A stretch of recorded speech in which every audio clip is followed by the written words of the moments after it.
Bonjour à tous, je vous présente un petit outil que j'ai créé dans le but de pouvoir corriger les problèmes des textures non chargées.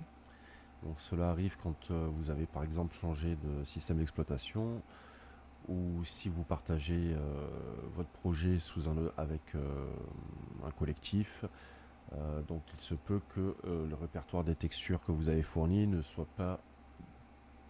corresponde pas au disque dur sous lequel vous avez créé le projet.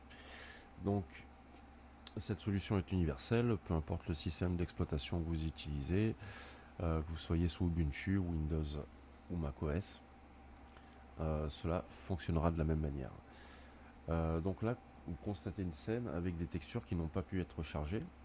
Et ici, donc, la première chose que fait l'outil, c'est de répertorier toutes les textures qui n'ont pas pu être chargées. Et il vous propose donc, s'il trouve un volume, la lettre correspondant au volume. Donc là, parce que c'était un projet provenant de Windows, donc on a des chemins d'accès qui correspondent à Windows. Là, le souci, c'est qu'on se trouve sous Ubuntu, et donc Ubuntu ne nomme pas les disques durs de la même manière. Donc ici, on vient choisir un répertoire qui correspond donc à ce disque dur-là. En l'occurrence, c'est celui-ci, il me semble. Là, j'accepte, et pour retrouver donc le chargement des textures correspondant au disque dur, on n'a plus qu'à faire convertir tous les chemins d'accès. Et voilà. Donc c'est très pratique parce que si vous avez un nombre important de scènes où vous devez réassigner le chemin, vous voyez que là le plugin le fait automatiquement. Alors il se peut aussi, voilà, qu'il vous reste des textures qui n'ont pas pu être chargées. Souvent c'est quand le répertoire n'existe pas. Donc là en l'occurrence, comme c'était des modèles que j'avais importés de Sketchfab, et c'est des modèles gratuits, donc souvent ils sont défectueux sur le chargement des textures avec des textures manquantes ou ce genre de choses. Donc ben voilà, ça vous transmet les textures qu'il va falloir créer ou retrouver selon la disponibilité des fichiers bien sûr. Donc voilà, je voulais vous présenter cet outil voilà, en vous en faisant la démonstration. Donc c'est vraiment utile dans pas mal de cas, hein. Donc soit après la réinstallation d'un système d'exploitation, après la perte d'un disque dur, mais vous avez des sauvegardes sur un autre disque. Ben voilà, il y a plein de possibilités dans lesquelles vous aurez besoin d'un tel outil. Donc là, je vous ai montré pour un seul disque dur, mais le programme en fait va repérer le nombre de volumes manquants. Donc, dans un cas de figure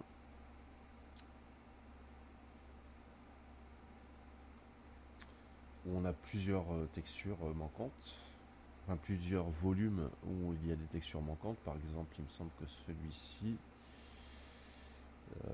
celui-ci a plusieurs volumes.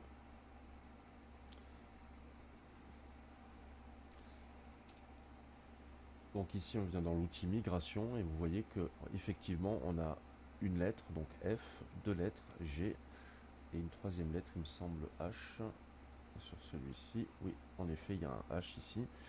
Et donc vous voyez, il vous demande les trois lecteurs correspondants. Donc ici on va faire la même manipulation mais avec plusieurs lecteurs.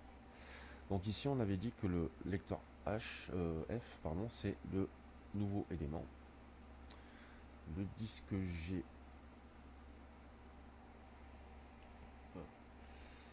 il me semble que c'est Element. Et le disque H, alors c'est l'inverse. Le disque G c'est Element. Non, c'est H, donc celui-ci c'est mon PNI. Voilà. Et le H c'est Element.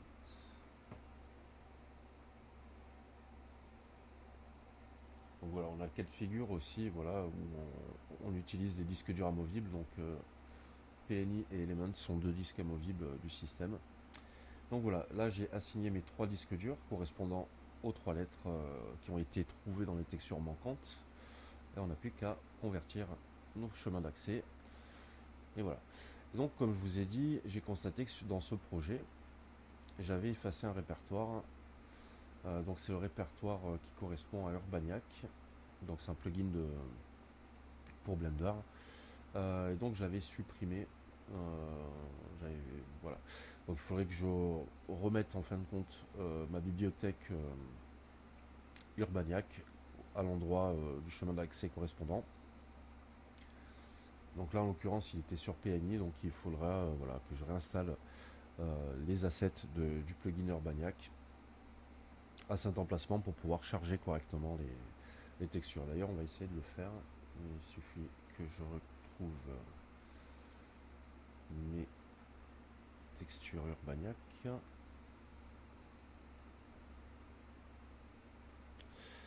Alors elles sont censées être ici. Urbaniac City Pack, Urbaniac Pro, voilà c'est celui-ci. Hop, donc il faut que j'aille dans le téléchargement, go to download. Et ici,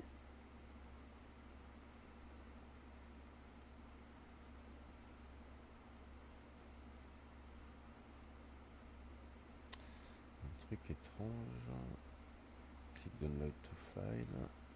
Ah voilà, ils sont là. Donc, launcher, librairie pro pack rare, il est là. Donc oui, il fait en effet 600 et quelques mots. Donc je télécharge.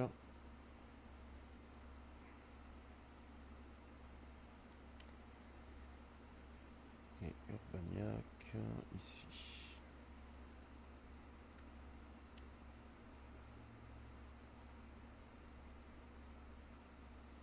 Voilà, j'ouvre le fichier.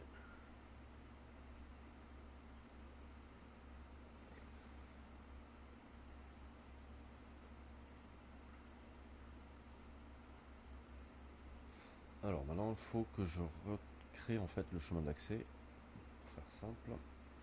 Donc on a dit dans PNI, celui-ci il est ici. Donc c'est ici que je dois faire le bon chemin d'accès. Donc on va voir. Hop, je vais mettre ça là. Ici on va créer nos chemins d'accès. Donc c'est dans 3D Asset, Urbaniac.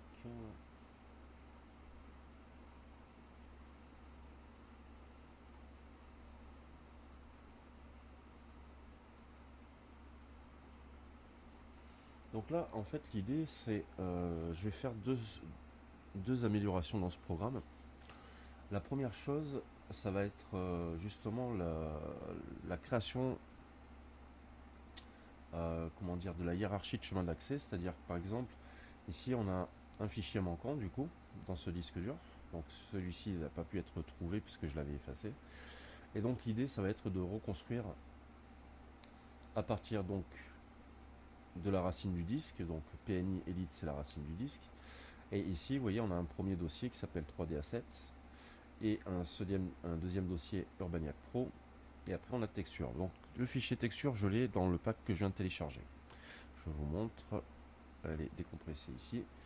Voilà, c'est ce fichier là que l'on veut remettre au bon endroit pour pouvoir charger les textures correctement. Donc en gros ici ce qu'il faudrait c'est créer un petit sous-programme qui nous crée en fait le dossier 3D Assets s'il n'existe pas, Urbaniac Pro s'il n'existe pas, et ici on va arrêter la création de ces deux dossiers. Donc le dossier parent 3D Asset et le sous-dossier Urbaniac. Dans Urbaniac, le sous-dossier texture, c'est le dossier texture que je viens de retélécharger. Donc tout le reste, on s'en fout. Nous, ce qu'on veut, donc, c'est un petit outil en fait qui nous dit, ok, veux-tu créer la hiérarchie de dossiers pour y déposer le dossier texture. Donc ça serait bien de créer cet outil-là, comme ça, eh bien, il nous crée à l'endroit où il veut charger cette texture les chemins d'accès jusqu'au dossier texture. Donc ça c'est une première chose qui pourrait être intéressante. Et ensuite je pensais aussi à un outil intelligent qui va vous proposer les disques durs en fonction donc des chemins d'accès découvert et qui match avec les textures manquantes. Alors moi dans le cas, il y aura donc parfois le choix entre deux propositions de lecteurs parce que j'ai des duplicata, voilà, pour ne pas tout perdre mon travail si un des disques durs devient défectueux.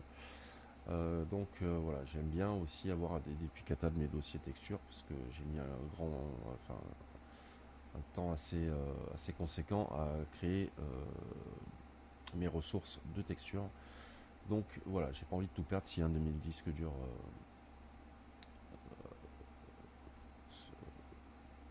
soit, je trouve pas mon terme, mais bref. Enfin, voilà, si un disque dur est défectueux, c'est bête de tout perdre son travail. Donc voilà pourquoi j'ai des duplicata, mais du coup, il faut prendre en considération cette possibilité-là aussi. Donc de charger les textures, par exemple sur un disque de récupération. Donc en gros, l'idée c'est créer un sous-programme qui va permettre de faire des analyses de recherche en fonction donc des demandes des textures qui n'ont pas pu être chargées. Par exemple ici, on aura le cas de figure où on veut créer donc les chemins d'accès jusqu'à texture. Et voilà. Et cet outil en fait, il va être un outil de recherche par mots-clés. C'est-à-dire que dans le chemin d'accès, on va pouvoir cibler le premier dossier, donc le dossier parent qui est 3D Asset, le son sous-dossier qui est son ou ses sous-dossiers. Là en l'occurrence c'est Urbaniac Pro et le sous-dossier de Urbaniac Pro c'est texture. Donc en gros on va lui dire je veux charger un dossier texture, donc il va récupérer l'expression slash texture et il va déduire en fait que on a bien un disque dur qui s'appelle PNI Elite, mais on a deux dossiers par an qui sont inaccessibles. Donc ça veut dire qu'ils n'existent pas et qu'il faut donc les recréer. Donc il faut créer un dossier main qui s'appellera 3D Asset. Donc quand je dis main, c'est le parent qui est à la racine du disque, et un sous-dossier jusqu'au sous-dossier qui mène jusqu'à texture. Donc voilà comment va fonctionner ce sous-programme de recherche intelligente et d'aide à la création des chemins d'accès vers un dossier bien spécifié. Donc voilà en quoi je vois des améliorations à faire dans cet outil-là. Et puis après, donc, on a convertir tous les chemins d'accès pour réparer le chargement des textures dans une scène avec des anomalies de chargement. Voilà, elle n'est pas corrompue, mais il y a des anomalies de chargement, donc voilà, on a cet outil-là pour faire ça. Donc voilà, c'est tout ce que je voulais dire par rapport au développement de cet outil-là. Et j'espère que voilà, il vous sera utile. En tout cas, c'est quelque chose que je n'ai pas encore vu sur le market. Donc je saisis l'opportunité de créer un plugin qui peut rendre service à un grand nombre de personnes et dans des cas bien particuliers. Donc voilà. J'espère que en tout cas ça vous sera autant utile que moi. Moi c'est dans le j'ai été confronté à ce problème-là, voilà, suite à une migration de Windows vers Ubuntu.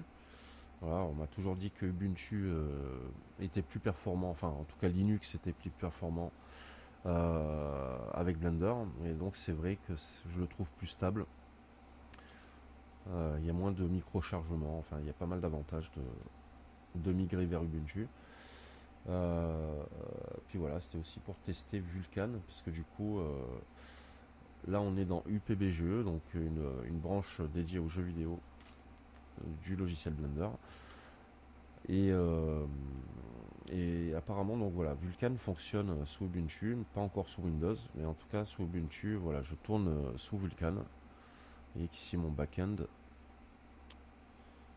Donc si je viens dans système, ici backend, on est bien dans Vulkan et non pas dans OpenGL. Donc voilà, je voulais tester cette nouvelle fonctionnalité qui est arrivée dans les dernières versions de Blender à partir de la 4.5.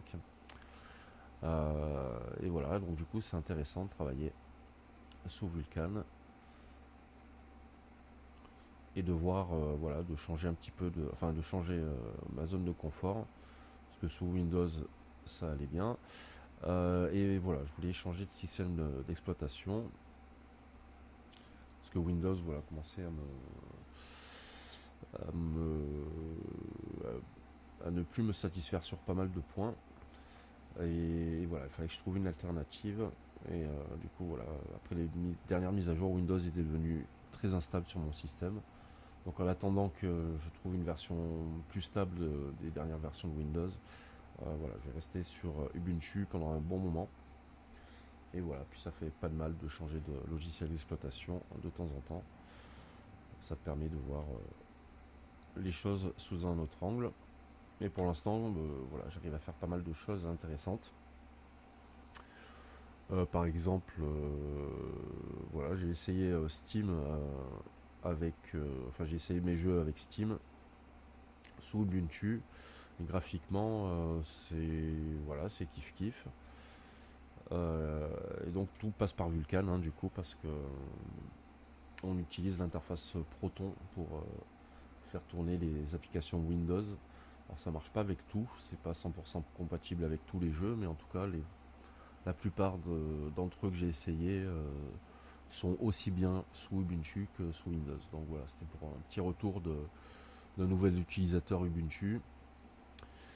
Moi dans mon cas, voilà, je fais pas mal de programmation et de développement sous Blender. Donc Ubuntu voilà, me permet de tester tout ce que j'ai fait jusqu'à présent sous Windows, sous un autre logiciel d'exploitation. C'est pas un mal. Ça me permet voilà, de confirmer que ça fonctionne bien dans plusieurs cas.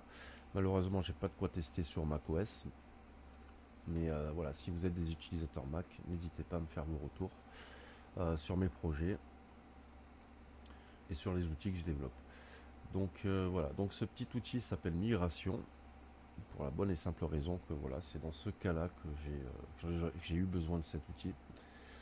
Et voilà, il prend pas beaucoup de place, il est assez rapide hein, pour le travail qu'il fait.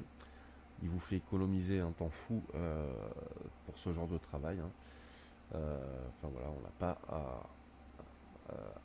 à retrouver les chemins d'accès à la main. Et quand vous avez plus de 80 images à,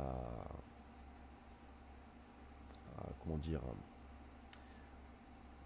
où vous devez recréer le chemin d'accès, vous comprenez que c'est un gain de temps assez fabuleux. Donc voilà pourquoi j'ai créé cet outil. C'était justement une question de gain de temps, une question de, comment dire, d'ergonomie de travail, hein, on va dire. C'est voilà, si on peut programmer une solution qui vous évite 2 heures voilà, de tâches assez rébarbatives et ennuyeuses, voilà, ça vous le fait tout seul. L'avantage c'est qu'il retrouve les chemins d'accès après un renommage de disque dur ou après un changement de disque dur. Imaginons que vous aviez un disque dur en fin de vie, vous sentez qu'il était impératif de faire une sauvegarde et de changer de disque. Voilà, ça peut être pratique pour ça. Enfin voilà, il y a tellement de raisons pour laquelle vous auriez besoin un jour ou l'autre de cet outil. Voilà, pour restaurer vos scènes en ce qui concerne le chargement de vos textures. Alors après, peut-être qu'il serait utile de, de faire la même chose pour l'intégralité du projet, c'est-à-dire que si par exemple vous devez charger ou si vous avez des appends, plutôt des links de scènes voilà, qui demandent des chemins d'accès, c'est peut-être bien aussi de penser à cette éventualité. Mais ça, je le verrai avec le retour des premiers utilisateurs de cet outil-là. Et on verra donc des besoins spécifiques qui me guideront vers le développement supérieur et des fonctionnalités nouvelles qui arriveront avec cet outil. Donc n'hésitez pas à me faire les retours de vos besoins aussi. Donc moi en l'occurrence c'était des textures, mais peut-être que vous aurez besoin du même système pour retrouver des textes et ce genre de choses. Pour l'instant je me suis concentré sur les textures, c'était mon cas de figure en tout cas. Et voilà, je pense qu'avoir fait le tour, n'hésitez pas à me faire vos retours. Et je vous dis à très bientôt pour la suite et l'évolution de ce programme. Merci à tous et à très bientôt.